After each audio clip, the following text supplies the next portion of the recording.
자, 여러분 마지막 교시 시작하도록 하겠습니다. 자, 마지막에 기속과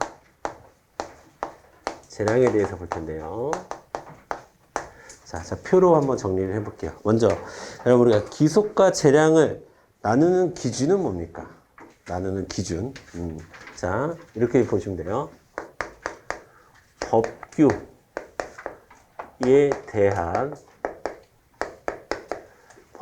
대한 어떤 구속성, 다른 말로 기속성이라고도 얘기하는데, 구속성의 정도에 따라서 법규에 대한 구속성이 강하면 우리는 그것을 기속이다 이렇게 얘기합니다. 그리고 법규에 대한 구속이 약해, 행정청이 알아서 할 수 있는 영역이 커, 그것을 우리가 재량이다 이렇게 얘기하죠. 그렇죠? 자, 그리고 그러면 기속이라는 말은 법규에 따라 집행하면 되는 거지. 법규에 따라 집행하는 거고. 그다음에 재량이란 말은 뭐가 존재한다는 거예요? 행정청의 선택의 자유가 존재한다라는 겁니다. 그래서 법규에는 어떻게 써져 있냐면, 기속은 어떻게 써져 있어요? 뭐뭐?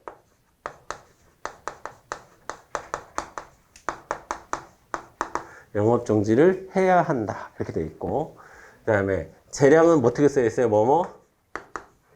할 수 있다 이렇게 써져 있죠. 해야 한다와 할 수 있자의 차이다 라고 보시면 되겠고, 그러면 우리가 이제 어쨌든 중요한 건 소송이니까 우리 사법통제가 어떤 방식으로 이루어지는지 한번 볼게요. 자, 기속행위에서 위법이 발생하면 자, 어떻게 됩니까? 그냥 곧바로 위법이 되는 거예요. 기속 같은 경우에는. 자, 그리고 기속행위에 대한 사법통제를 우리가 이렇게 표현합니다. 전면통제 가능하다. 전면통제 가능하다. 자, 판례문에서는 어떤 표현을 주로 쓰냐면, 일정한 기속행위의 경우에는 법원에서 일정한 결론을 도출한 후 뭐 한다 이렇게 표현을 합니다. 자, 그런데요 여러분, 자, 재량의 경우에는 뭐를 따져야 돼요? 재량의 일탈과 남용을 따지는 거죠. 재량의 일탈과 남용을 따지는 겁니다. 사법통제할 때. 자, 그러면 재량행위를 사법통제할 때 법원은 어떤 표현을 주로 쓰냐면 이런 표현을 씁니다.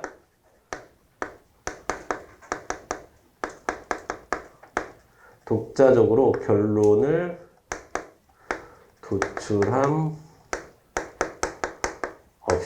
도출하지 않고 재량의 일탈 남용 정도만 따진다라는 거예요.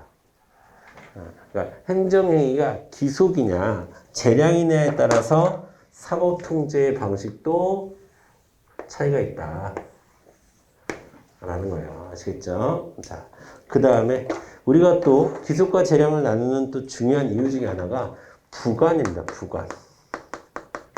부관을 붙일 수 있냐 없냐. 당연히 기속행위에는 부관 붙일 수 있어요 없어요?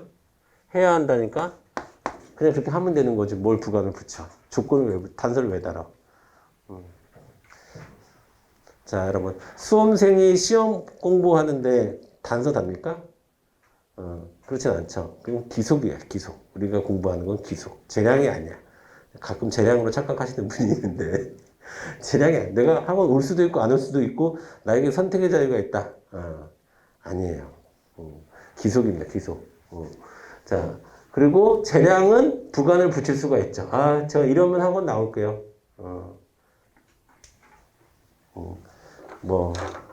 원장 선생님이 좀 마음에 안 드니까 원장 선생님이 이러이러한 옷을 입고 다니면 내가 학원을 다닐게요. 뭐 이런 식의 어떤 조건을 붙일 수 있는 거예요. 재량이라면. 그쵸? 자, 그 다음에 공권. 이 성립되는 공권, 발생하는 공권에도 차이가 있습니다. 자, 어떤 행정행위가 기속행정행위면 그 행위로 인해서 발생하는 공권을 우리가 뭐라고 하냐면 실체적 공권이다라고 합니다. 뭐 해야 하는데 하지 않으면 해달라고 얘기할 수 있는 거 아니겠습니까? 그렇죠? 그래서 그때 발생하는 공권을 우리가 개인적 공권에서도 얘기했지만 실체적 공권, 개인적 공권. 그럼 실체적 공권을 다른 말로 하면 뭐예요, 여러분? 뭐가 발생하는 거예요? 행정 개입 청구권이 발생합니다. 기속행위에 대해서는. 그쵸? 그러나 재량행위에 대해서는 실체적 공권이 발생하는 게 아니라 형식적인 수준에서의 공권밖에 발생하지 않는다. 그것을 우리가 뭐라고 하죠? 하자 없는 재량을 행사해 주세요. 그쵸? 무하자 재량 행사 청구권 정도밖에 발생하지 않는 거죠.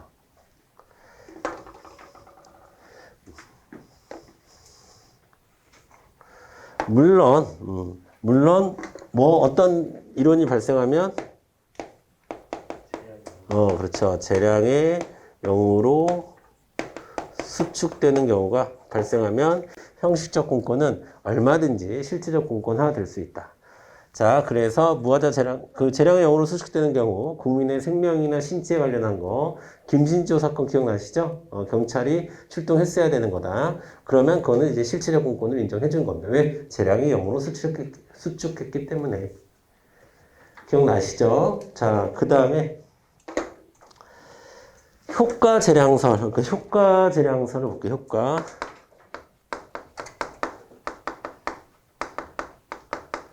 자, 이건 뭐냐면 기속행위와 재량행위를 구별할 때 어떤 효과가 발생하는지를 가지고도 구분할 수 있다라는 학설이에요. 효과 재량설은.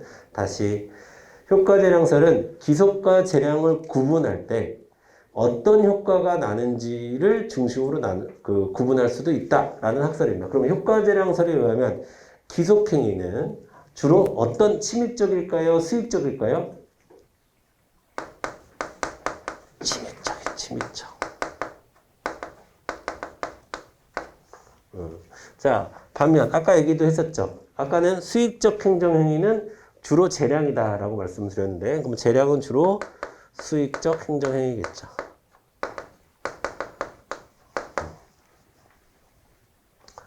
자, 그럼 우리 아직 공부하진 않았지만, 우린 기본기는 다 돼 있는 거잖아요.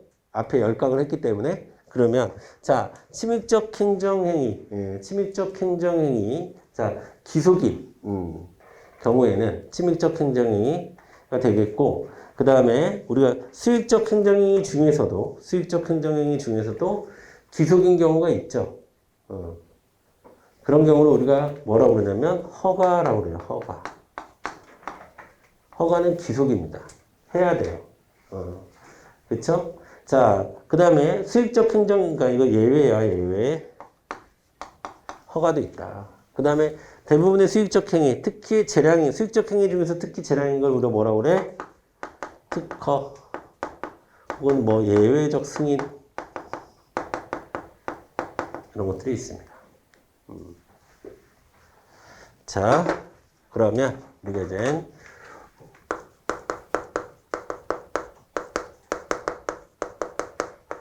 자, 이 기속과 재량을 구분하는 판례를 보는 방법을 여러분에게 알려드릴게요.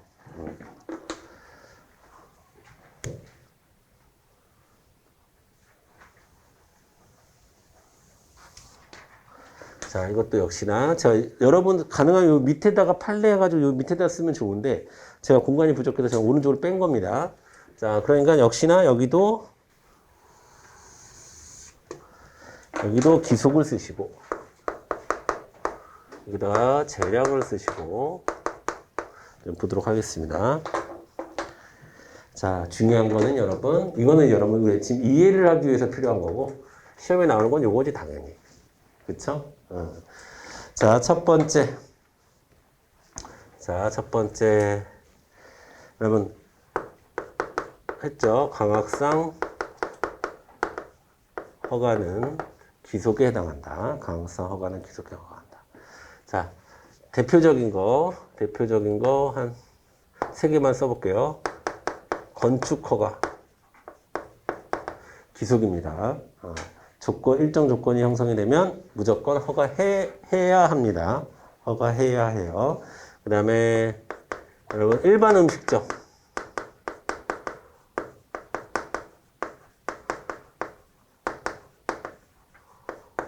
허가 기속이겠죠, 당연히. 그 다음에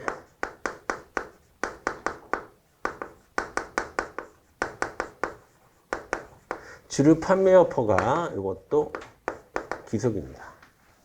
여러분 참고로 주류 제조업은 달라요. 술을 만드는 것은 특허예요, 특허. 근데 술을 판매하는 것은 허가입니다. 이것도 좀 구분하셔야 되는 거고. 그 다음에 자, 또 기속. 우리 이렇게 되게 술이 요하지 않는 신고의 수리는 해야 되는 거죠. 그렇죠. 일정한 조건이 형성이 되면 해야 되는 거, 수리해야 되는 거지. 수리를 요하진 않지만, 수리해야 되는 겁니다. 그렇죠? 수리 요하지 않는 신고의 수리도 큰 의미에서 기속에 해당하는 거고요. 자, 그 다음에 이제 짜잘한 거 몇 가지 보도록 하겠습니다. 짜잘한 거. 자, 우리 무하자 재량행사 청구권 나왔으니까 검사의 응답 의무 있죠. 검사의 임용 응답 의무. 자, 요것도 여러분, 요것도 어떻게 보면 무하자 재량행사 청구권이라고도 볼 수 있는데, 요것 자체는 또 기속입니다. 기속. 그러니까 정리를 해줘요. 검사의 임용 응답 의무는 해야 한다라고 되어 있어요. 해야 한다. 그런데 그 성격이 검사를 임용해야 된다라는 건 아니죠. 검사 임용이 됐는지 안 됐는지 응답할 의무가 기속이라는 거고, 검사의 임용 여부를 응답해 주는 것은, 응답해 줄 것을 요구하는 것은 성격상 여기에 해당하는 거예요. 그러니까 내용적으로 검사 임용 해달라라는 게 아니라 검사 임용을 할 때의 형식을 갖춰달라라는 얘기잖아요. 뭔 말인지 헷갈리시면 안 돼요. 내용적으로 이거는 무하자 재량행사권의 청구권에 해당하는데, 그 다음에 해당하지만 응답 의무 자체는 기속행위다. 이렇게 정리를 해주셔야 되고, 그래서 따로 좀 정리를 해주셔야 돼요. 이거는. 그 다음에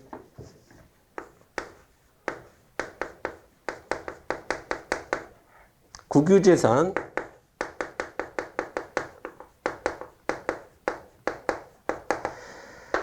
자, 여러분, 그러니까 모든 행정행위는 기속 아니면 재량으로 구분할 수 있겠죠. 그쵸? 그러면 모든 행정행위가 나올 때마다 이게 재량인지 기속인지 우리가 구분할 필요는 있을까요? 없을까요? 없습니다. 없고, 지금 제가 칠판에 적어드리는 것은 판례에서 이거는 기속입니다 라고 강조하는 것들을 얘기하는 거예요, 지금. 우리가 기속임을 알아봐야 되는 판례. 그러면 기본적으로 허가는 기속이다라는 거 알아두셔야 되고, 수리를 요하지 않는 신고에서의 수리도 기속이다, 해야 되는 거다라는 걸로 알아두시고, 검사의 임용 응답 의무가 있다라는 것도 의무라는 것이 이제 해야 된다라는 뜻이잖아요. 그쵸? 이게 기속이라는 거예요, 이게. 자, 그 다음에 국유재산, 무단점유자가 있는데, 자, 무단점유자가 있는데 변상금을 부과하지 않으면 안 된다는 거예요. 변상금 부과를 해야 한다, 이렇게 되어 있습니다. 그래서 이것도 기속으로 시험 문제 나오는 거고, 그 다음에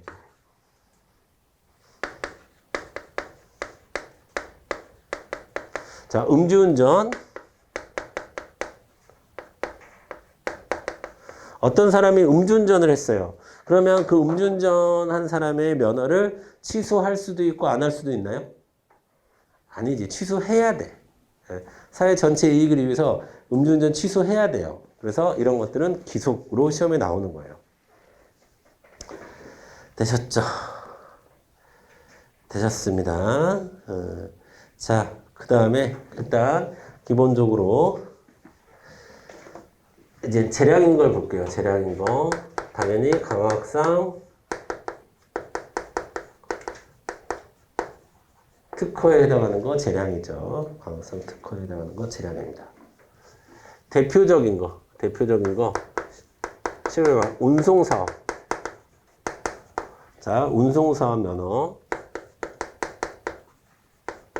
운송사업이면 다 특허에 해당한다고 그랬어요. 마을버스든 시내버스든 시외버스든 개인택시든 다 운송사업이라는 특성 자체가 있기 때문에 강학상 특허에 해당한다 라고 말씀을 드렸고, 그 다음에 우리 아직 공부는 안 했지만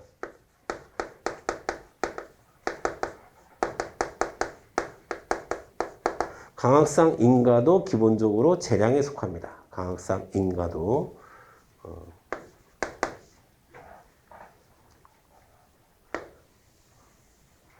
자, 그 다음에 여러분 좀 이따가 좀 자세하게 볼 건데 우리 불확정 개념이라는 게 있어요. 불확정 개념. 자,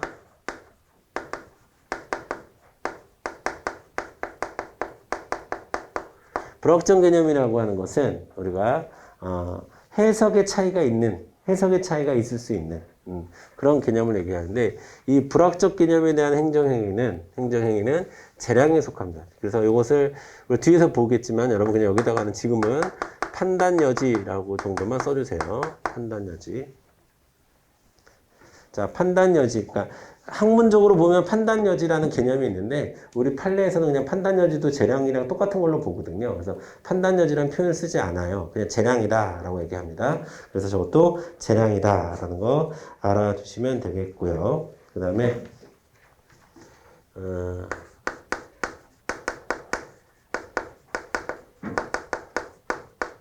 예외적 승인에 해당하는 것도 여러분 재량에 속합니다. 예외적 승인. 자, 여러분 보세요. 개발 제한 구역이에요.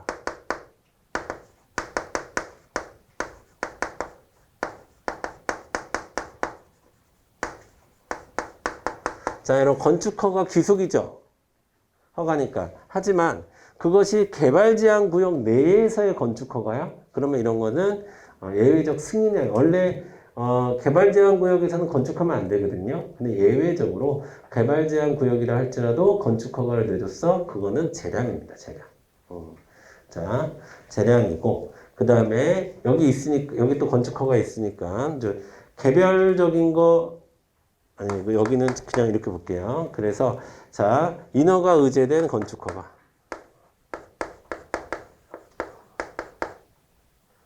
건축허가인데 이 건축허가를 내려주면 다른 것들도 허가해주는 혹은 인가해주는 효과가 발생하는 것을 우리가 인허가 의제라는 거예요.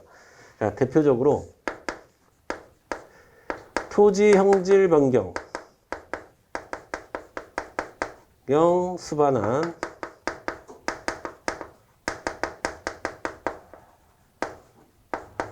자, 건축허가는 건축허가인데 이 건축허가를 해주면 토지의 형질까지도 바꿔주는 그러한 효과가 있는 인허가 의제된 건축허가는 재량입니다. 재량. 그 다음에 자, 그럼 그 다음에 중대한 공익상의 특히 환경 문제 중대한 공익상의 자, 공익상의 고려가 필요한 경우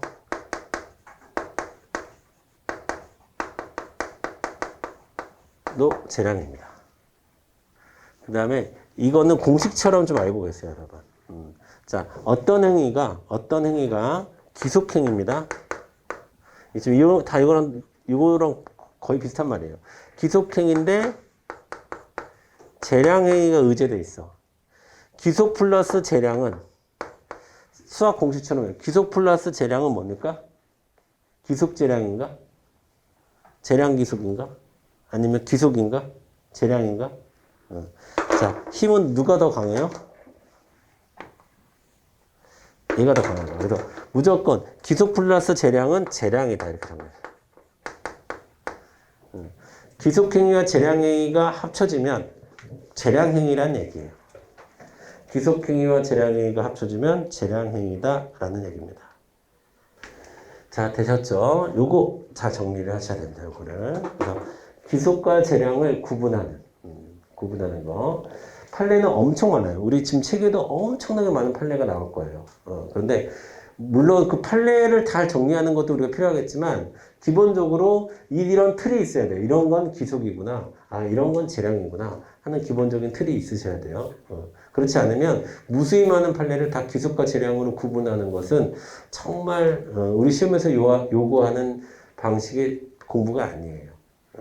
틀을 알고 우리가 판례를 읽을 때 아, 이건 기속이겠구나, 이건 재량이겠구나 판단을 하잖아요. 그러면 나중에 외워지는 겁니다. 수없이 많은 판례를 보면서. 되셨죠? 자, 그러면 이제 기속과 재량에 대한 내용을 조금 더 들어가 보도록 할게요. 자, 여기 있는 내용을 지우고 두 가지 얘기만 더 하도록 하겠습니다. 기속과 재량에 관련해서. 자, 첫 번째로, 자, 재량의 일탈, 남용, 불행사, 이 세 가지. 자, 여러분, 재량을 일탈했다 라는 것을 뭐를 벗어났다고 얘기하죠, 우리가? 외적 한계를 벗어났다, 내적 한계를 벗어났다. 재량을 일탈했다는 것은 외적 한계를 벗어났을 때 일탈이라고 얘기하는 거예요. 남용이라고 하는 것은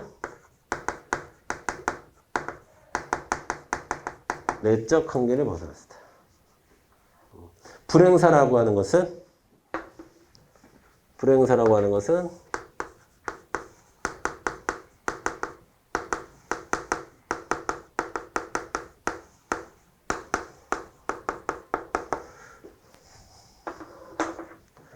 자, 여러분, 왜 재량이 필요할까요? 왜? 그냥 법에서 뭐뭐 해야 한다라고 다 규정하면 될 것을 굳이 뭐뭐 할 수 있다라고 하는 애매한 표현을 왜 쓰는 걸까요? 구체적인 상황에 맞게 행정청이 판단할 문제다라는 생각이 있으니까 입법자가 재량으로 만들지 않았겠습니까? 그런데 재량을 불행사했다는 얘기는 구체적인 타당성을 따지지 않았다라는 뜻이에요. 그래서 여러분 이 말에 이해되나 한번 보세요. 재량을 행사할지 말지는 재량이 아니다. 맞는 말이에요? 틀린 말이에요? 다시. 재량을 행사할지 말지는 재량이 아니다. 맞습니다. 재량을 행사할지 말지는 재량을 행사하라고 되어 있으면 재량을 행사해야 돼요. 재량을 행사한다는 얘기는 다른 말로 구체적인 타당성을 따져라 라는 거야. 구체적인 타당성을 따지라는 얘기는 특정 사건에 맞는, 여기도 적용할 수 있고 저기도 적용할 수 있는 거 이런 거 말고 특정 사건에 맞게끔 1개월을 줄지, 영업정지 1개월 줄지 6개월을 줄지 따져봐라 라는 거예요. 근데 그걸 안 따졌어. 그러면 그것도 위법한 겁니다. 그걸 우리가 재량의 불행사라고 이렇게 하는 거예요. 재량의 불행사라는 것은 행정행위를 안 했다는 얘기가 아니에요. 행정행위를 안 했다는 얘기가 아니라 행정행위를 할 때 구체적인 타당성을 따져봐야 되는데 안 따져본 것을 우리는 불행사라고 얘기를 하는 거예요. 아시겠죠? 자, 그래서 예를 들면 이런 거지. 예를 들어볼까요? 예를 들어보면 자, 청소년에게 술을 팔면 영업정지 1개월에서 6개월을 줄 수 있다. 라고 하는 규정이 있어. 이게 재량이지? 재량이죠? 자, 그러면 일탈은 뭡니까? 1년 준 거야. 그러면 이거는 재량의 외적 한계를 벗어났죠. 6개월이라는 한계를 벗어났어. 그런데 내적 한계는 뭐냐면 이 사람이 고의가 아니었음에도 불구하고 최장기 기간을 준 거야. 그럼 내적 한계를 벗어났다는 얘기는 우리가 처음에 공부했었던 행정법의 일반 원칙 등을 위반한 걸 얘기하는 거예요. 비리의 원칙을 위반했다거나 이런 것들을 그러니까 최장기 6개월을 줬어. 그거는 남용한 거야, 재량을. 그러니까 내가 너한테 재량을 주긴 줬지만 그러니까 기준 없이 어떤 사람들한테는 다 3개월을 줘놓고서 3개월 줘놓고서 얘한테는 6개월을 줬어. 그거는 네가 6개월 줄 수 있지. 왜? 1개월에서 6개월 사이니까. 근데 형평성이 안 맞잖아. 평등의 원칙이 위반됐잖아. 그리고 악의로 그 손님을 받은 것도 아닌데 선의로 받은 건데 그렇게 되면 비리의 원칙에도 안 맞잖아. 그런 거는 우리가 재량을 남용했다 이렇게 얘기하는 겁니다. 이해되시죠? 그런데 선인지 악인지 개전의 정이 있는지 없는지 피해 정도가 어느 정도인지 이런 걸 하나도 따지지 않고 그냥 4개월 정도면 적당할 것 같아 하고 무조건 4개월을 때려. 이게 재량을 불행사한 거야. 이게 재량을 불행사하는 거예요. 자, 그래서 되셨죠? 구분되죠? 세 가지. 그렇게 되면 자, 재량의 일탈남용 불행사가 있으면 이것을 우리가 뭐라고 얘기하는 거예요? 위법이라고 얘기하는 거예요. 위법. 그 다음에 재량의 일탈남용 불행사가 아니다 라고 판례에서 얘기하면 그거는 그 해당 행정행위는 적법하다 이런 뜻입니다. 그 재량성을 가진 그 행정행위는 적법하다. 재량의 일탈남용 불행사가 아니면 이렇게 되는 거예요. 자, 그러면 요 관련한 판례를 한 두세 가지 정도 대표적인 판례, 요거로 나오는 판례, 요거로 시험에 나오는 판례 보면 이건 두 가지가 나오는데 자, 시립 무용단어 무용단 자, 무용단원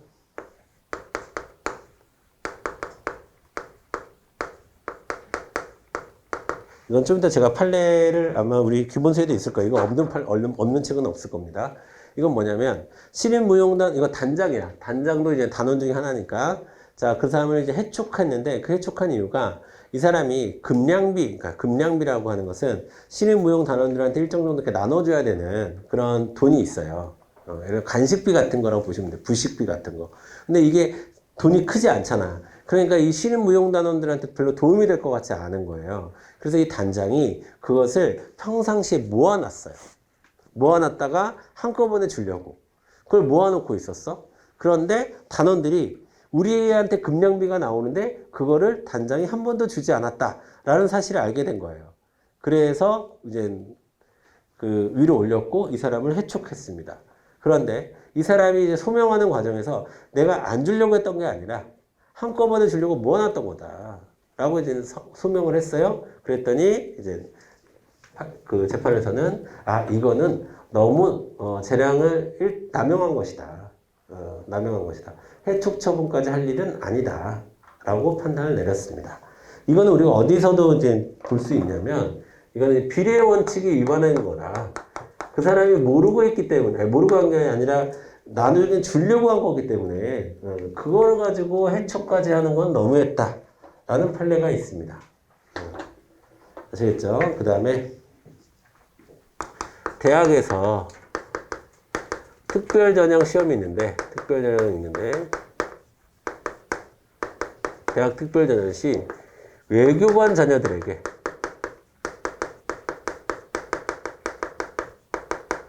가산점을 준 일이 있었습니다. 엄청나게 큰 가산점을 준 일이 있었어요. 자, 이거는 평등의 원칙이 위반되기 때문에 위법한 것이다. 그래, 대학 니네가 우리가 학생 뽑는 거 우리 재량 아닙니까? 맞아. 재량이긴 하지만 그래도 외교관 자녀들에게만 특별하게 가산점을 그렇게 많이 주는 것은 그건 너무 남용한 것 같아. 너희 재량을. 평등의 원칙이 안 맞아. 이렇게 되는 거예요. 이해되시죠? 이 두 판례 알아두시고 그 다음에 아니야. 요 정도는 재량을 일탈한 것도 아니고 남용한 것도 아니고 불행사한 것도 아니야. 근데 이런 거는 우리가 다 비례의 원칙에서 공부했던 거예요. 뭐가 있을까? 대표적인 거 세 가지가 뭐예요? 고통경찰이 1만 원 접어서, 중요한 건 접어서죠, 접어서. 그러니까 어떻게 주라는 것까지도 다 한 경우, 이 사람을 해임했어. 그러니까 이 사람이, 아니, 내가 10,000원 받았다고 해서 해임되는 건 너무한 거 아니에요? 그러니까 너무하지 않다. 이거는 재량을 일탈한 거 아닙니까? 재량을 남용한 거 아닙니까? 아니야. 남용한 것도 아니고 일탈한 것도 아니야. 너는 네가 구체적으로 10,000원짜리를 접어서 달라고 요청했기 때문에 너 같은 놈은 해임돼야 마땅해. 라고 결론이 나온 거예요. 이거 저번에 한번 얘기했었죠. 비례의 원칙 얘기했을 때 한번 얘기했던 것 같아요. 그 다음에 교비를 부당하게 밖으로 뺐어. 그리고 부당 전출한, 교비를 부당 전출한 임원이 있었는데, 학교 임원이 있었는데, 그 임원에 대한,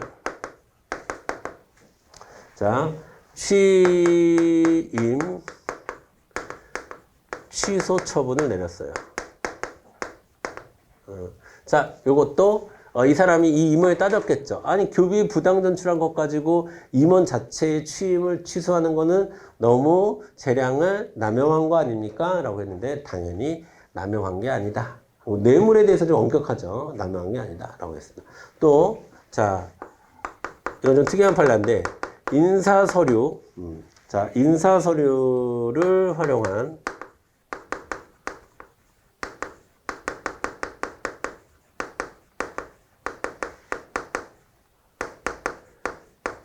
사립학교 교원에 대해서 해임 처리를 했습니다. 이것도 넘어간 게 아닙니다. 자, 이게 뭐냐면, 이 사립학교 교원이 다른 거 가지고 재판을 받고 있었어요. 재판을 받고 있었는데 그 재판 증거로 자신이 다른 목적으로 갖고 있었던 인사서류가 있었어요. 그러니까 다른 교원들에 대한 개인정보가 들어가 있는 그 인사서류가 있었는데 그 인사서류에 보면 이 사람이 이런 사람이다. 라고 하면서 그 인사서류를 공개해버렸어요. 그래서 학교에서 인사서류를 그렇게 마음대로 사적으로 활용한, 그것도 어차피 그 개인 재판이니까 사적으로 활용한 거죠. 자신의 이익을 위해서 활용한 거니까 이 사람을 해임시켰어. 그건 적법하다라는 결론이 나왔습니다. 아시겠죠? 그 다음에 두 번째로 아까 잠깐 말씀드렸던 판단 여지에 대해서 같이 한번 볼게요. 자, 판단 여지. 여러분, 판단 여지는 두 가지 조건이 성립해야 됩니다. 아까 얘기했듯이 불확정 개념.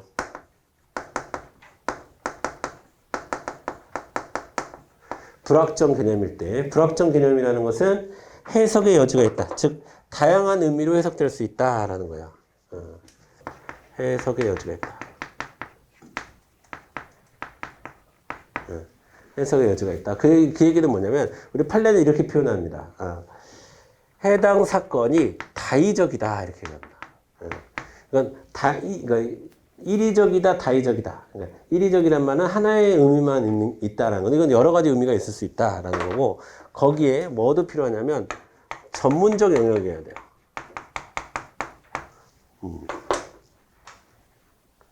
자, 요거를 우리 판례는 좀 어렵게 얘기하는, 뭐라고 얘기하냐면 비대체적 결정 영역이다. 이렇게 얘기합니다. 비대체적 결정 영역일 때 우리는 그것을 판단 여지로 인정을 합니다. 하지만 판례는 해당 사건이 판단 여지인지 재량인지 구분하지 않고 그냥 재량이라고 봅니다. 학문적으로만 우리가 판단 여지라고 얘기하는 거고. 자, 이런 게 뭐가 있느냐. 자, 이런 거예요.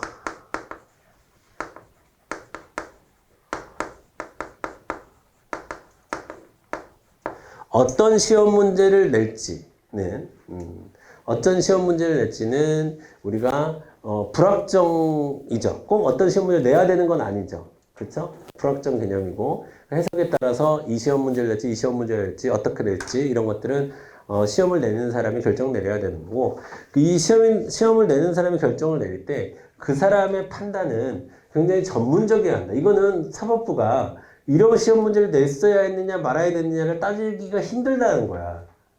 예를 들어서 공무원 시험 문제에서 진짜 말도 안 되는 시험 문제가 나왔다고 한 손 쳐보세요, 여러분.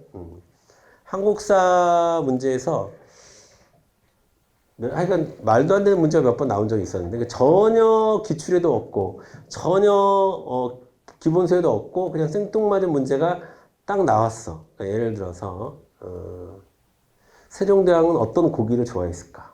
뭐 이런 게 예를 들어서 시험 문제 나왔어.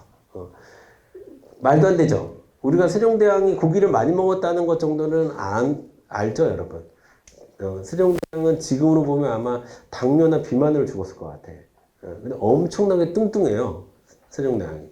그리고 식사에 고기가 빠지면 식사를 안 했다라고 할 정도로 고기를 엄청 좋아했습니다, 세종대왕이. 그러니까 거의 육식주의, 최고의 육식주의자, 조선에. 그러니까, 그런데 세종대왕이 어떤 고기를 먹었는지까지 우리가 공부해야 돼요? 그럴 필요는 없잖아. 그런데 세종대왕이 어떤 고기를 먹었을까? 이게 한국사 문제 나왔다고 손 쳐보세요. 근데 이런 문제는 나오면 안 되는 거 아닙니까? 라고 누가 소송을 했을 때 그거는 판단 여지에 달려있다. 이렇게 이제 판례가 나오는 거예요. 그리고 그런 걸 재량이다 라고 보는 거예요. 왜? 그게 중요할 수도 있지. 세종대왕이 어떤 고기를 먹었냐에 따라서 어떤 그 사람의 어떤 심성이라든가 그 죽는 사인이라든가 지병이라든가 그런 거랑 관련이 있을 수 있죠. 관련이 있을 수 있습니다. 그래서 이제 이런 것들 시험 출제 업무 같은 경우에는 우리가 판단 여지라고 보는 거예요. 그리고 또 이런 거 우리랑 직접적으로 관련돼 있죠. 자, 여러분이 이제 합격하시면 면접 준비를 하실 텐데 면접은 여러분 우수, 보통, 미흡 이렇게 세 가지로 나뉘어요. 우수, 보통, 미흡인데 왜 이 사람이 우수냐? 이거는 그 면접을 봤던 면접관의 재량입니다. 내가 누가 봐도 나는 우수인데 미흡을 받았어. 그럼 소송할 수 있다는 거 없다는 거야. 해봐야 재량이다 라고 결론이 나온다는 거야. 이런 것들은. 아시겠죠? 왜? 사람에 따라 판단할 수 있는 게 다 다르니까. 누구는 우수라고 보겠지만 누구는 미흡이라고 볼 수 있고 그리고 그것을 그렇게 판단하는 것은 전문의 영역이에요. 전문가의 영역이지 이것을 법이 나서서 이 사람은 우수를 받았어야 마땅하다 이렇게 하지 않는다는 거예요. 그 다음에 또 교과서 검정.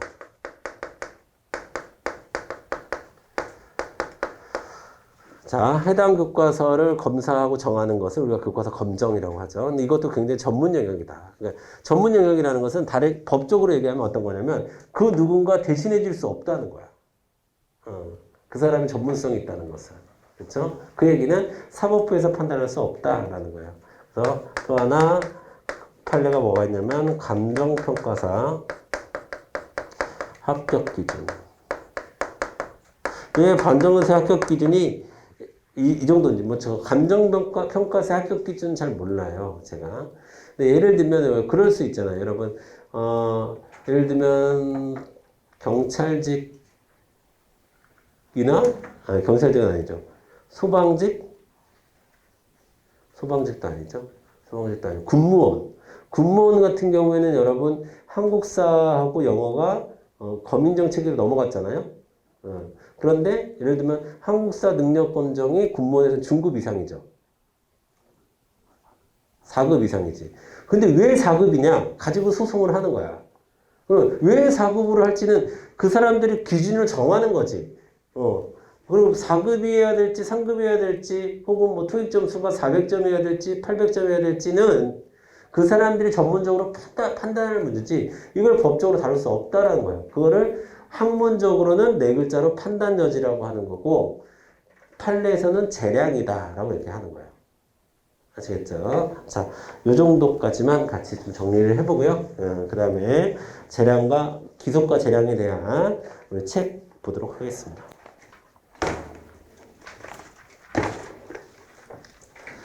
자, 208페이지 보겠습니다. 내용이 엄청 많을 거예요. 많을 건데 여러분 진짜 요 파트 표시 잘 하셔야 됩니다. 그럼 복습하실 때도 표시된 것만 보시고 208페이지 맨 위에서 두 번째 줄 밑줄 그으시고 법규에 의한 구속성의 정도에 따라서 우리는 기속과 재량을 구분한다. 자, 그럼 기속행위라는 건 뭐냐? 박스 안에 두 번째 줄 중간부터 행정청이 법규가 정한 바를 단순히 집행하는 데 그치는 경우의 행정행위를 말한다. 재량행위는 첫 번째 줄 후단에 많은 가능성 중에서 선택의 여지를 부여하고 있는 경우의 행정행위를 말한다. 자, 됐죠? 그 다음에 2번 재량행위의 분류 안 보셔도 됩니다. 재량행위 분류 안 보셔도 되고 그러니까 여러분 영업정지 할 수 있다. 그러면 이거는 우리가 뭐라고 그러냐면 그 결정재량이라고 보는 거예요. 결정재량인 것은 뭔가를 결정할 수도 있고 안 할 수도 있는 재량을 결정재량이라고 하는 거고 영업정지를 하긴 해야 되는데 거기에서 1개월을 줄지 6개월을 줄지 그 안에서 결정하게 하는 것은 선택재량이라고 하는 건데 이런 거 구분하는 문제는 나오지 않습니다. 근데 이렇게 구분할 수도 있구나 정도로만 여러분이 알아두시면 돼요. 아시겠죠? 자, 그 다음에 기속행위와 재량행위의 구별 실익 왜 나누냐? 나눈 겁니다. 자, 논점, 박스 안에 논점, 두 번째 점에 밑줄 그으세요. 재량권의 일탈, 남용의 경우에만 재판 통제, 사법 통제의 대상이 된다는 점에서 그에 대한 재판 통제의 범위는 기속행위에 대한 것부터 제한되어 있다. 즉, 제가 아까 표로 그렸을 때 이 맨 왼쪽에 해당하는 거 있죠. 사법 통제, 그 다음에 공권, 발생하는 공권, 부관 여부, 이게 다 구별 실익이에요, 여러분. 근데 이제 하나하나 볼게요. 일단 사법통제와 관련해서는 기속행위에 대한 것보다 그러니까 재량은 제한되어 있고 기속행위에 대해서는 전면 사법통제가 가능한 겁니다. 그거 구분하는 거고 부관과 관련해서는 두 번째 줄에 밑줄 그으시면 될 것 같아요. 기속행위에 부관을 붙일 수 없는 것은 당연하다. 그렇죠? 그 다음에 공권 성립과 관련해서 기속행위는 첫 번째 주 후단부터 상대방은 그 행위를 요구할 수 있는 공권이 성립한다. 이걸 우리가 실질적 공권이라고 얘기하는 거고요. 재량행위의 경우에는 그런 권리가 형성되지 않는데 예외에서 재량이 0으로 재량권이 0으로 수축된 데는 그 밑에 줄 행정개입 청구권이 인정될 수 있다. 실체적 공권이 인정될 수 있다. 라는 얘기입니다. 넘어갈게요. 그 다음에 존속력과의 관계는 안 보셔도 돼요. X 치시고. 그 다음에 기속행위 및 재량행위의 사례가 쭉 나오는데요. 자, 엄청 많이 나옵니다. 그걸 하나하나 보도록 할게요. 표시하라는 것만 정확히 표시를 해주시길 바라겠습니다. 자, 210페이지에서 2번 판례 별표. 자, 운수사업 특허죠? 운수사업 특허입니다. 재량행위죠, 당연히. 자, 그 다음에 3번도 별표. 자, 그냥 건축 허가는 기속행위입니다. 하지만 토지 형질 변경 행위라든가 농지 전용 같은 것을 수반하는 자, 여기에 해당하는 거죠. 인허가가 의제된 건축 허가는 재량입니다. 아시겠죠? 항상 주의하셔야 돼요. 그 다음에 211페이지로 넘어가셔서 7번 판례 별표 7번 교과서 검인정 사건 판단 여지죠. 근데 판례에서는 재량이다 라고 얘기합니다. 재량. 그 다음에 9번 마을버스도 운송사업이니까 당연히 특허고 재량일 것입니다. 그 다음에 10번 공유수면 매립면허도 여러분 특허고 재량에 해당합니다. 자, 여러분 공유수면이라는 것은 하천, 호수 이런 것 그러니까 우리 모두가 공유하고 있는 물을 공유수면이라고 하는 거예요. 아시겠죠? 자, 그런 거에서 매립 면허는 나만 할 수 있는 사업이잖아요. 나의 이익을 위해서. 그래서 이거는 특허죠, 특허. 자, 그 다음에 됐어요. 15번 별표. 15번 공무원 임용을 위한 면접 전형에서 이것도 이제 판단 여지죠. 근데 재량으로 봅니다. 임용 신청의 능력이나 적격성 등에 대한 판단은 재량입니다. 재량. 넘어갈게요. 그 다음에 211페이지, 212페이지에서 네, 여러분 22번 정도에만 별표 쳐주세요. 22번. 복습할 때는 지금 별표 친 것만 봅니다. 22번 여객자동차 운송사업에 대한 면허 당연히 재량이겠죠. 자, 이제 기속행위 볼게요. 기속행위. 자, 기속행위 2번 보겠습니다. 2번 별표 건축허가 신청. 네, 건축허가 기속입니다. 자, 그 다음에 5번 별표 음식점 영업허가 기속입니다. 예, 조건 갖추면 해줘야 돼요. 음식점 누구나 할 수 있는 겁니다. 해줘야 돼요. 그 다음에 213페이지로 오셔서요. 9번 별표. 음주 측정 거부를 이유로 운전면허 취소 시 행정청이 그 취소 여부를 선택할 수 없다. 즉, 기속이다. 무조건 취소해야 한다. 라는 겁니다. 음주 측정을 거부했다 하더라도. 자, 그 정도만 볼게요. 그 정도만 보고. 그 다음에 구별 학설, 뭐 효과재량설, 요건재량설 나오는데요. 중요하지 않고요. 넘어가겠습니다. 넘어가세요. 214페이지에서 결론의 2번 부분만 별표 치고 비추고 있겠습니다. 기속행위와 재량행위의 구별. 자, 원칙적으로 법문헌의 표현에서 찾아야 하고, 그 얘기는 이거 얘기하는 거야. 할 수 있다, 해야 한다. 이걸로 구분하고, 자, 법규성의 규정 형식에 의한 것이 곤란한 경우에는, 그게 좀 애매한 경우에는 입법 목적이나 입법 취지, 당해 행위의 성질 등을 합리적으로 고려하여 판단하여야 한다. 그 오른쪽에 여러분 종합적이라고 써요. 종합적. 우리 판례에서는 종합적으로 판단해야 된다. 이렇게 얘기합니다. 첫 번째는 뭘 봐야 된다고? 법문헌. 법문헌이라는 것은 법문 자체, 문장 자체에 해야 한다가 있는지 할 수 있는다가 있는지를 본다는 거고, 그게 좀 애매하다. 그러면 뭐 한다 이렇게 돼 있거나 애매하다. 그러면은 종합적으로 판단하는 겁니다. 자, 그 다음에 215페이지 불확정 개념이 있는데, 자, 1번 밑줄 그으세요. 불확정 개념이란 그 의미 내용이 일의적인 것이 아니라 한 가지 뜻만 갖고 있는 것이 아니라 다의적인 것이어서 여러 가지 뜻이 있는 것이어서 진정한 의미 내용이 구체적인 상황에 따라 판단되는 개념을 이야기한다. 그 정도만 알아두시면 되겠고요. 자, 그럼 불확정 개념이 도대체 어떤 거냐 궁금하시죠? 오른쪽 포인트에 보세요. 이런 표현이 있죠. 자, 오른쪽 포인트 보세요. 두 번째 줄부터 밑줄 정당한 이유, 상당한 이유, 공익상 필요한 때, 공공안녕과 질서교육 뭐 이런 거. 여러분, 어느 게 정당한 이유가 있으면 정당한 이유가 어떤 걸 얘기하는 거야? 상당한 이유. 상당한 이유가 어느 정도의 수준을 얘기하는 거지? 공익상 필요할 때. 공익이 뭘 얘기하는 거지? 이렇게 해석이 되게 다양하게 될 수 있죠. 이런 걸 불확정 개념이라고 하는 거예요. 불확정 개념. 자, 여러분, 면접은 어떻게 해야 합격합니까? 잘. 이게 불확정이라는 거야. 누가 판단한다는 거야? 면접관이. 점수로서 판단 내리는 거야. 그렇죠? 그런 게 불확정 개념이라는 거예요. 넘어가겠습니다. 여러분, 사회과학에서 자주 쓰는 표현 중에 정량적, 정성적이라는 표현 아시죠? 행정학 같은 데 나오지 않나? 정량적이라는 것은 주로 양적, 그러니까 숫자로 표현되는 것을 얘기하는 거고, 정성적이라는 게 바로 이 불확정 개념이라는 거예요. 자, 정성적인 평가를 이 사람이 열심히 하고 있는지 안 하고 있는지. 그래서 제가 여러분이랑 상담할 때 정량적으로 할까요? 정성적으로 할까요? 섞겠죠, 저는. 수업에 몇 번 빠졌는지, 그리고 모의고사 점수가 몇 점인지 가지고 기초에서 상담을 하겠죠.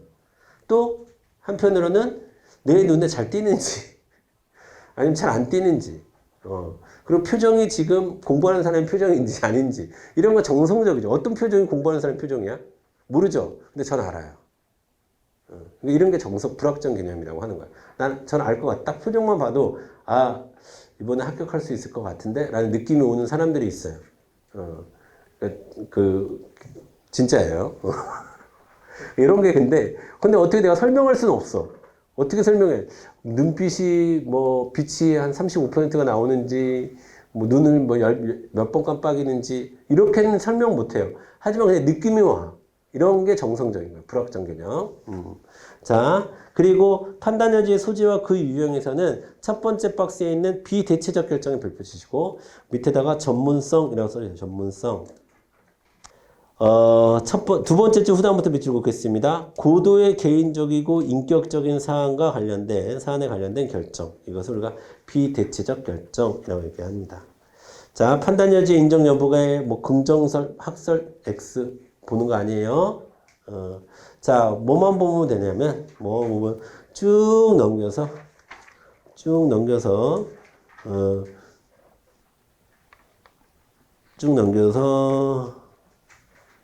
여러분, 218페이지에 218페이지에서 1번 판례 별표, 감정평가 시험 합격 기준 별표, 시험의 출제 업무 별표.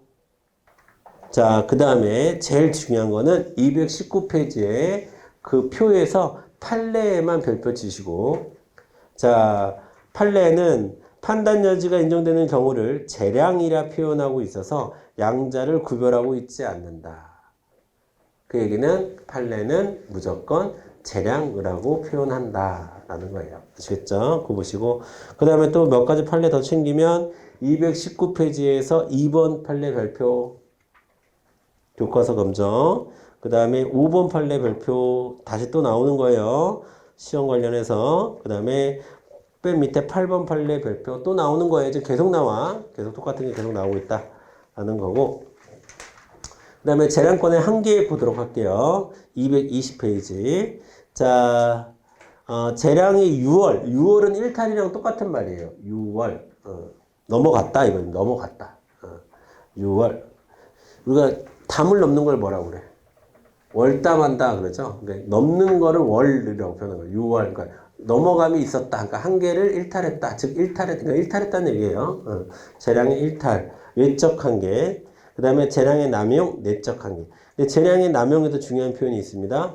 자, 두 번째 줄. 평등 원칙, 미래 원칙, 못하네요. 비례 원칙 등의 법의 일반 원칙에 위배되는 경우가 주로 재량권 남용에 해당하는 겁니다. 남용. 남용은 주로, 그래서 제가 아까 남용 얘기할 때도 비례 원칙 위반, 평등 원칙 위반이라고 얘기를 하는 거예요. 남용 얘기할 때. 자, 그리고 뭐 여러분이 일탈이냐 남용이냐 구분하는 것은 어렵지 않을 거예요. 그렇죠? 어렵진 않은데 우리 또 판례에서는 그걸 또 구분해서 표현하지 않습니다. 그냥 위법하다 이렇게 얘기하지. 이건 일탈이기 때문에 위법하다. 이건 남용이기 때문에 위법하다. 이 정도는 일탈이다. 이 정도는 남용이다. 이렇게 잘 얘기 안 해요. 여러분이 개념을 정리하라고 그냥 제가 이렇게 설명한 것 뿐이지, 중요한 건 이겁니다. 위법하냐 적법하냐. 재량이 그걸 보시면 돼요. 자, 그래서 넘어가시면 된다는 얘기예요. 그래서 넘어가시고 이제 판례 몇 가지 보겠습니다. 자, 판례 보는데 교통과 관련한 위법 여부 돼 있죠. 222페이지에 엄청나게 많이 나와 있는데 여러분 그거는 뭐 그냥 안 보셔도 돼요. 다른 데서 나오는 거고 9번 판례만 펼쳐주십시오. 이건 좀 중요합니다. 9번 판례. 제가 한번 읽어볼게요. 개인 택시 운송사업 면허의 우선순위를 기준으로, 자, 이렇게 하는, 여러분. 개인 택시 운송사업 면허 사무처리 규정. 딱 봤을 때, 재량일 것 같아요? 기속일 것 같아요? 재량이지. 운송사업이니까. 그쵸? 그런데, 이건 좀 특이한 거야. 그런데, 거기 뭐가 있었냐면, 반드시 동일회사. 여기 표현돼요. 반드시 동일회사. 여기 체크돼 있어야 돼. 반드시 동일행사에서 무사고 운전 등의 성실 의무를 이행했으면 된 거지. 그걸 왜 꼭 한 회사에서만, 동일한 회사에서만 이행해야 된다는 것을 정한 거는 이건 재량의 한계를 일탈한 것이다 라고 결론을 내렸어요. 보통 재량권을 인정해주는 다 판례가 결론이 나와. 운송사업은. 근데 반드시 동일회사에서 해야 된다는 건, 야, 이건 아무리 재량이지만 너무했다. 이런 판단이 된 거예요. 그러니까 9번 판례는 알아두셔야 돼요. 그 다음에 과징금 관련해서, 과징금 관련해서 뭐는 체크할 거 없고요. 병역처분과 관련해서 체크할 거 없습니다. 그 다음에 교육시험과 관련해서는 계속 나오는 거니까 1번 판례 별표고, 자, 4번 판례 별표 2개. 이거 최근에 나왔죠. 올해인가 작년인가 나왔던 것 같은데. 자, 이건 BK, 거기다 여러분 옆에다 써주세요. BK21. 옛날에 브레인 코리아 21이라고 하는 교육부의 사업이 있어서 대학 지원 사업. BK21. BK21이라는 사업이 있었는데 그 사업에 대한 내용이에요. 저 볼게요. 교육부 장관이 학술진흥법에 따라서 한국연구재단. 자, 여러분, 한국연구재단 행정주체야 아니에요? 행정주체야. 공재단이야. 그 공재단에 내가 두 가지 중요하다. 한국연구재단하고 한국학술진흥재단하고 뭐 이런 얘기 했었잖아요. 자, 한국연구재단에서 추진하는 사업인 이게 BK21 사업이에요. 그래서 연구 과제를 참여해서 학교 일정 인건비를 받고 쭉쭉 했었는데, 자, 이 사람이 이것을 연구실의 공동경비로 사용해온 사실이 있어요. 그래서 그래서 맨 밑으로 가면 환수 처분하고 제외 처분을 했습니다. 환수 처분하고 제외 처분은 비례의 원칙을 위반하여 재량권의 일탈남용한 것이다 라는 결론이 나왔습니다. 다시 자 BK21 사업이에요. 근데 해당 교수가 위법행위를 한 거지. 해당 교수가 위법행위를 한 거죠. 연구과제에 참여 인건비를 지급받고 이를 추가해서 공동경비로 사용해 왔어요. 자, 그렇게 하면 안 되는데. 그래서 자, 환수 처분과 자, 그런데 제외 처분을 했는데 이거는 어떻게 해야 되냐면 지원금을 끊어야지. 그런데 여러분 지원금을 끊는 것은 취소 처분이죠. 취소인데 취소를 해야 되는데 취소를 하지 않고 취소의 상가가 더 나가서 지금까지 받았던 거 다 내놔. 이게 환수예요. 그러니까 여러분 상식적으로 이런 위법행위가 있으면 더 이상 이제 지원을 안 하는 거야. 자, 그런데 여기서 끝나지 않고 어떻게 되냐면 지금까지 받은 거 다 내놔. 너 앞으로 어떠한 사업에도 넌 참여할 수 없어. 넌 낙인이 찍혔어. 이게 제외 처분입니다. 해당 사업에 따른 지원금을 주지 않는 것은 당연한 거예요. 이 사람이 위법행위를 했으니까.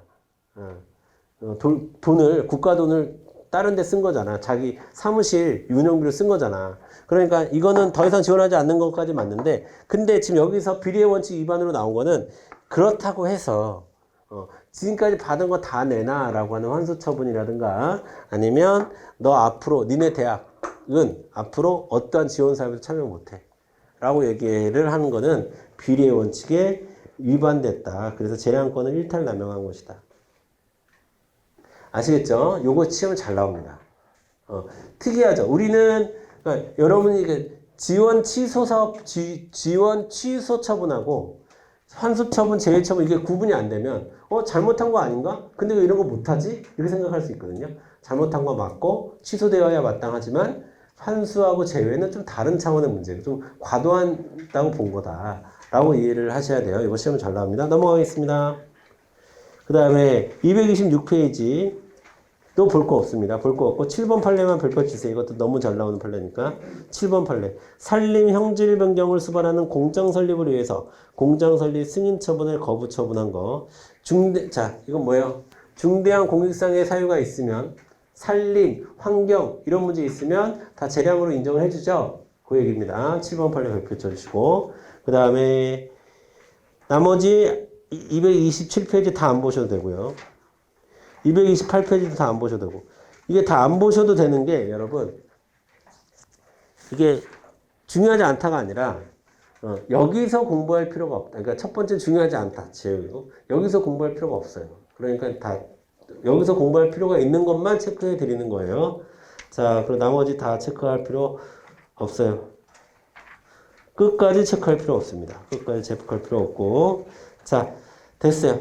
다음 시간에는 그러면은 우리 235페이지에서부터 행정상 행정행위, 법률행위적 행정행위 뭐 이렇게 나눠서 공부할 건데 핵심은 다시 한번 말씀드리지만 허가, 특허, 인가 요 세 가지 개념적 요 세 가지 행정행위에 대해서 정리를 하는 게 다음 시간에 목표가 되겠습니다. 아시겠죠? 자, 여러분 복습 테스트는 여기까지 재량과 기소까지 시험 범위가 될 거고 어디서부터? 시효부터 시효. 우리 월요일날 1교시에 했었던 시효, 사인의 공법행위, 행정입법, 행정행위는 재량과 기소까지. 행정행위 종류까지는 안 들어가고 그러니까 허가, 특허, 인가는 안 들어가고 재량과 기소까지. 이게 우리 핵심적으로 공부한 거예요. 시효, 사인의 공법행위. 사인의 공법행위 두 글자로 신고. 수리 요하는 거냐, 수리 요하지 않는 거냐. 그 다음에 그 행정입법, 행정입법 법규명령하고 행정규칙하고, 그 다음에 오늘 한 행정행위, 기속이냐, 재량이냐까지가 시험 복습 테스트 범위가 될 테니까 준비를 잘 해주시길 바라고 복습 테스트를 잘 보시길 바래요. 복습 테스트 잘 그리고 복수 테스트 복습하고 복수 테스트 준비하는 게 일단 지금 이 시즌에서 여러분이 제일 먼저 할 일입니다. 더 하시면 좋죠. 서브노트 만드셔도 좋고, 뭐 다 좋아요. 여력이 되면 서브노트는 만들었으면 좋겠어요. 꼭. 근데, 어쨌든 그보다 1차적인 건 복수 테스트 준비하는 거예요, 여러분. 그 준비하는 과정으로 서브노트 만드셔도 상관없고, 뭐, 기본서 깨끗하게 정리하는 것도 상관없는데, 일단 제일 중요한 거는 복습 테스트 복습하고, 복습 테스트 준비하고, 요것을 기준으로 다른 과목도 그 정도 선에서 하셔야지, 너무 과도하게 욕심 부리시면, 너무 힘든데 남는 건 없고, 또 이럴 수도 있어요. 그러니까 적당하게 목표 설정하시고, 7, 8월 과정을 잘 따라오시길 바라겠습니다. 월요일날 뵙도록 하겠습니다. 수고하셨습니다.